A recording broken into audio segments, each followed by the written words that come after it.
Personne ne sera laissé au bord de la route. Le gouvernement, par le biais du ministre des Finances, l'a réitéré une fois de plus ce vendredi au cours d'une conférence de presse conjointement animée avec Jean-Jacques Bouya et Claude-Alphonse Silou, ses homologues du gouvernement. Le monde entier a célébré ce 1er mars la journée internationale de la sécurité civile. Thème choisi pour cette année, la protection civile et la préparation de la société civile pour la prévention des risques et catastrophes. En sport, les équipes congolaises engagées en compétition africaine livreront leur va-tout ce week-end. À Brazzaville, Diable Noir aura la lourde mission de corriger le faux pas du match aller face aux Ghanéens, tandis qu'à Libreville, l'AC Léopard cherchera à récidiver son exploit du match aller face aux Gabonais de Mounana. Voilà pour les titres. La rédaction de MNTV est heureuse de vous informer, mesdames et messieurs, bienvenue à tous. La croissance économique en zone CEMAC se porte bien. C'est ce qu'a déclaré Lucas Abagachama, gouverneur de la BAC, à la sortie de l'audience que lui a accordé le chef de l'État Denis Sassou Nguesso ce vendredi. Le point avec Roger Essouli. Avec Lucas Abagachama, gouverneur de la Banque des États de l'Afrique centrale, le président de la République, Denis Sassou Nguesso, a fait le tour d'horizon de la situation économique nationale et internationale. Au cours de leur échange, l'Argentière de la CEMAC a informé le chef de l'État congolais de l'évolution de la situation économique des États membres de la Communauté économique et monétaire d'Afrique centrale qui augure de bonnes perspectives. Je suis le gouverneur de la Banque centrale de l'État congolais. Je dois venir rendre compte au président de la République de l'évolution de la situation économique dans la sous-région, en particulier de la Banque centrale. Donc pour 2012, nous avons enregistré une accélération de la croissance, malgré la crise persistante dans les pays avancés, et notamment dans la zone euro, et que pour 2013, les perspectives sont plutôt favorables. C'est la raison pour laquelle je suis venu ici pour et donner toutes ces indications au président de la République. Pour ce qui concerne l'économie congolaise, la croissance a connu un léger ralentissement en 2012, mais que les perspectives pour 2013 sont très encourageantes, très bonnes, et seront beaucoup meilleures que pour l'année 2012. Créée le 22 novembre 1972, la BAC, dont Yaoundé, la capitale camerounaise, abrite le siège, se fixe comme défi d'accompagner le développement d'une zone en pleine croissance au service de la stabilité en Afrique centrale. Le Congo et la Chine vont célébrer en 2014 le 50e de l'établissement de leurs relations diplomatiques. Prélude à cette célébration, l'état de la coopération entre les deux pays a été passé en revue au cours de l'entretien que le chef de l'État congolais Denis Sassou Nguesso a eu ce vendredi avec le vice-ministre chinois des Affaires étrangères, Brice Ondai. Le Congo et la Chine qui entretiennent depuis de longues dates une coopération mutuellement avantageuse, s'appuyant sur des bases concrètes, sont appelés à la renforcer davantage. En séjour de travail au Congo, Zhai Jun, vice-ministre chinois des Affaires étrangères, à la tête d'une forte délégation, est venu échanger avec le président de la République Denis Sassou Nguesso sur l'état de la coopération bilatérale à une année de la célébration des 50 ans de l'établissement de leurs relations diplomatiques. Sur le plan politique, les deux pays se sont témoignés une confiance et un soutien mutuel.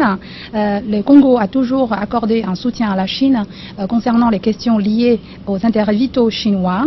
Au moment de difficulté, la Chine a aussi bénéficié de l'aide congolaise. Nous ne saurons jamais oublier l'aide congolaise quand la Chine a rencontré des catastrophes naturelles très importantes. L'homme d'État chinois a par ailleurs laissé entendre que son pays va continuer d'appuyer les efforts du Congo dans le cadre de sa modernisation. La Chine a fait tout son possible pour accorder une aide au Congo pour épauler son développement socio-économique, que ce soit pour les infrastructures ou que ce soit pour l'exploitation minière. Les deux pays ont gardé une coopération pragmatique et fructueuse. Notons qu'au Congo, les ouvrages qui traduisent le pragmatisme de la coopération sino-congolaise sont visibles sur toute l'étendue du territoire national. Autre volet de l'actualité, à quelques jours de la commémoration du drame du 4 mars, Gilbert Ondongo, ministre d'État, ministre des Finances et du Budget, président de la commission d'évaluation de la reconstruction de cette catastrophe, a animé une conférence de presse cet après-midi dans la capitale. Assisté par Claude-Alphonse Silou et Jean-Jacques Bouya, cette communication s'est axée sur le bilan de ce drame un an après. Iblès Seydou. Au cours de ce face-à-face avec les chevaliers de la plume et du micro, Gilbert Ondongo, président de la commission d'évaluation de reconstruction du drame du 4 mars, a tenu fixer l'opinion nationale et internationale sur le bilan de cette catastrophe dont la commémoration interviendra ce lundi. Répondant aux préoccupations de la presse, notamment sur la question des allocations d'urgence qui jusqu'à ce jour n'ont pas été perçues par certains sinistrés, Gilbert Ondongo s'est exprimé en ces termes. À ce jour, le gouvernement a versé à 20 333 chefs de famille l'allocation d'urgence à raison de 3 millions par famille, pour un coût total de 60 milliards 999 millions. Au niveau de la commission d'évaluation, nous travaillons à passer en revue, à repasser en revue pour la énième fois toutes les listes, de sorte que personne ne soit oublié. Si quelqu'un est dans le droit de percevoir les 3 millions d'allocations de soutien d'urgence, cette personne sera forcément rétablie dans ses droits. Nous travaillons d'arrache-pied pour y arriver. Pour mettre fin à la confusion sur les indemnisations des victimes, Gilbert Ondongo affirme que le montant prévu par victime est de 25 millions de francs CFA. Concernant la construction de la zone du sinistre, Jean-Jacques Bouya a présenté à l'assistance le plan d'aménagement global de la reconstruction de la dite zone. Et puis le vaste programme immobilier dans les domaines publics, donc là où étaient les casernes et les domaines publics de l'État. Un vaste programme se réalise à l'heure actuelle, avec un plan d'aménagement global de l'ensemble de la zone, qui sera donc exposé le moment venu, présenté aux populations habitant la zone, puisque ce vaste programme d'aménagement prendra en compte donc les domaines privés. Donc cela doit être mis en place, on peut dire, dans un dialogue citoyen avec les habitants de cette zone, du Pilat de Wenze. Au terme de ce face-à-face, cette commission a appelé les populations des zones sinistres à faire preuve de patience et de maturité. Remise officielle des véhicules aux membres des deux institutions constitutionnelles de la République, à savoir la Cour suprême et la Cour constitutionnelle. La cérémonie a été patronnée par le secrétaire général de la présidence de la République, Jean-Baptiste Ondaye. Reportage. 20 véhicules de marque Peugeot 508 flambant neufs ont été dotés à deux institutions constitutionnelles de la République. Il s'agit de 13 voitures pour la Cour suprême et 7 pour la Cour constitutionnelle. Le secrétaire général de la présidence de la République, Jean-Baptiste Ondaye, a procédé à la remise solennelle des documents qui affectent ces véhicules aux institutions concernées. Nous remettons les 7 véhicules de fonction pour la Cour constitutionnelle. Il est joint une décharge que chacun devrait signer pour les archives du parc auto. Visiblement satisfait, le président de la Cour constitutionnelle, Auguste Iloki, qui a réceptionné ces documents, a salué ce geste qui s'inscrit dans la cohérence du gouvernement de la République et de son président, Denis Sassou Nguesso, à mettre à la disposition de toutes les structures de l'État les moyens de leur politique. Le secrétaire général, ces véhicules étaient effectivement attendus, d'autant plus que le président et le vice-président en étaient déjà dotés. Alors nous comptons sur vous pour l'entretien de ces véhicules-là, parce que nous n'avons pas ici l'expertise nécessaire pour leur maintien en bon état de fonctionnement. Du côté de la Cour suprême, son président, Placide Lenga, qui s'est senti très honoré par ce geste, a rendu hommage à la République et à son président. Merci beaucoup pour la République, n'est-ce pas, à la tête de laquelle se trouve le président de la République. Nous ne pouvons pas faire autre chose que remercier vraiment les institutions politiques supérieures pour avoir pensé au pouvoir judiciaire. Cette dotation va sans doute concourir au renforcement des capacités des bénéficiaires qui, on l'espère, en feront un bon usage.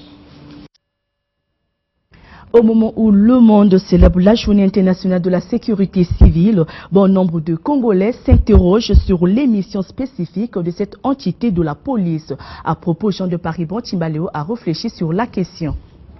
Placée sous l'autorité du ministère de l'Intérieur et de la Décentralisation, la Direction générale de la sécurité civile est un organe technique qui assiste le ministre dans l'exercice de ses attributions en matière de sécurité civile. Cette structure engorge en son sein des policiers autrement appelés sapeurs-pompiers ou soldats de feu. Elle a pour mission non seulement l'extinction du feu comme le pensent certains citoyens, mais aussi d'assurer les secours à victimes, les assistances à personnes, la prévention des risques, la prévision technique et opérationnelle dans les établissements recevant du public, dans les bâtiments d'habitation, la sauvegarde des biens et la protection de l'environnement. Actifs lors des explosions du 4 mars 2012 en Pila, les sapeurs-pompiers se sont déployés en plusieurs équipes sur le lieu du sinistre afin de mener à bien leur mission. Les équipes se sont attelées prioritairement au secours à victimes, mission qui a vu toutes les ambulances de la Direction générale de la sécurité civile effectuer des rotations du lieu du sinistre vers les différents centres hospitaliers de la place pour l'évacuation des blessés. Plusieurs sauvetages des victimes coincées dans les décombres ont été effectués. Dans la plupart de ces cas, sans matériel approprié. Le courage et la bravoure de ces soldats de feu ont été déterminants pour réguler dans les délais la totale évacuation des victimes vers les centres hospitaliers. Un moment qui a rendu notoire cette structure de la police. 118, c'est le numéro par lequel on peut joindre les services des sapeurs-pompiers 24 heures sur 24. Cependant, bon nombre de citoyens s'interrogent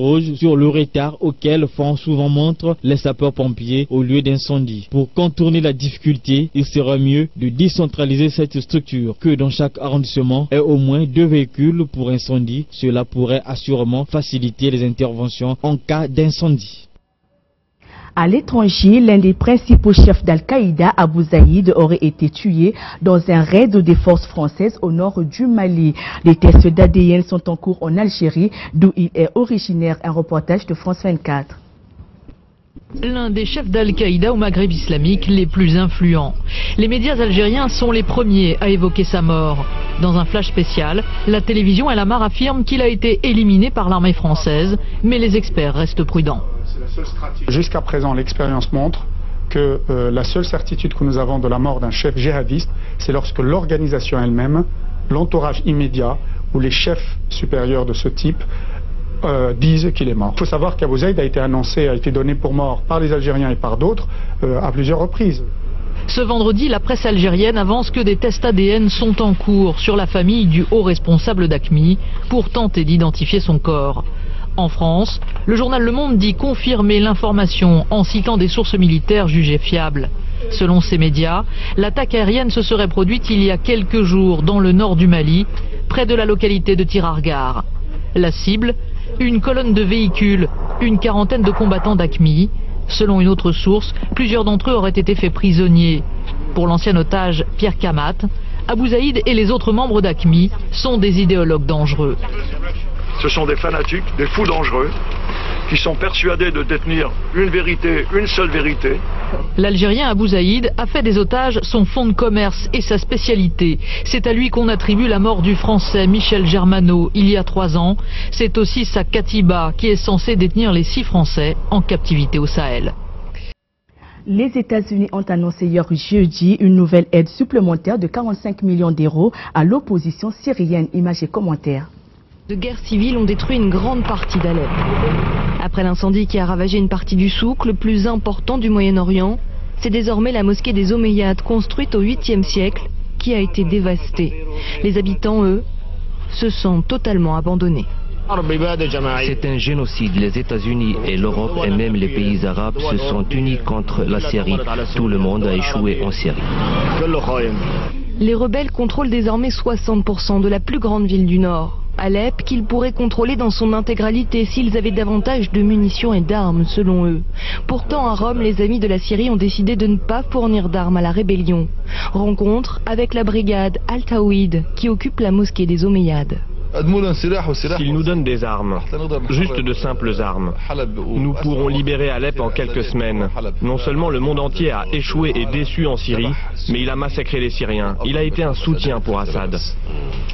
Pour Human Rights Watch, les bombardements de l'armée régulière sur Alep ont rasé des quartiers entiers, tuant près de 150 civils la semaine dernière.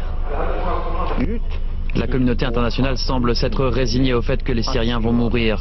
Cela va être une page noire dans l'histoire des Nations Unies, une page noire dans la politique internationale.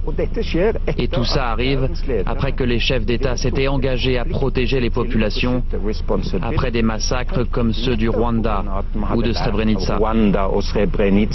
Le 15 mars, cela fera 2 ans que le conflit a éclaté en Syrie, une guerre qui a déjà fait plus de 70 000 morts selon les Nations Unies. En sport, les Diables Noirs joueront leur match retour de la Coupe de la Confédération africaine de football ce samedi 2 mars au stade Alphonse Massamba Deba. Ces derniers ont été battus en match aller à Accra au Ghana par 0 but contre 1. Et AC Léopard de Dolisie affrontera à son tour l'équipe de Mounana du Gabon. Les chances de ces deux équipes dans cette réflexion de Francis Tadé Mabiala.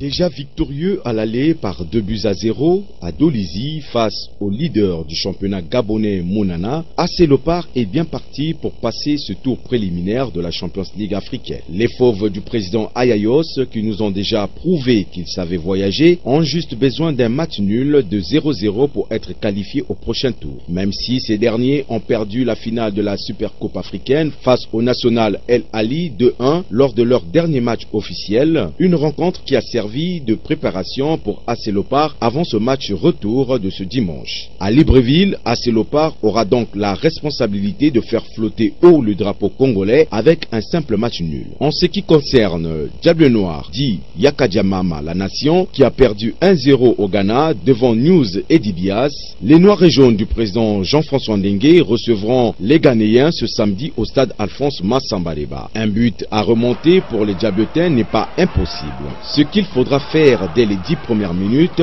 de ce match pour inscrire un deuxième avant la mi-temps afin d'espérer se qualifier. Diable Noir a l'obligation de se qualifier au prochain tour de cette Coupe de la CAF car le Congo est le tenant du titre. Le public congolais doit faire le déplacement en nombre tout en gardant la fibre patriotique pour pousser Diable Noir à la victoire jusqu'à la dernière minute de cette rencontre.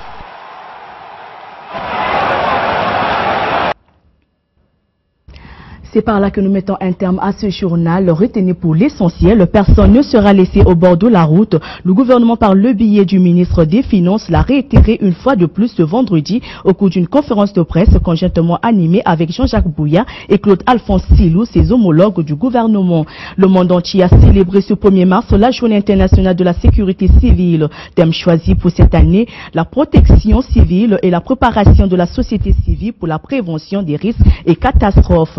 En sport, les équipes congolaises engagées en compétition africaine livreront leur va-tout ce week-end. À Brazzaville, le Diable Noir aura la lourde mission de corriger le faux pas du match aller face aux Ghanéens, tandis qu'à Libreville, l'AC Léopard cherchera récidiver son exploit du match aller face aux Gabonais de Mounana. C'est ici que nous bouclons complètement ce journal. Merci de l'avoir suivi. À demain, 19h30.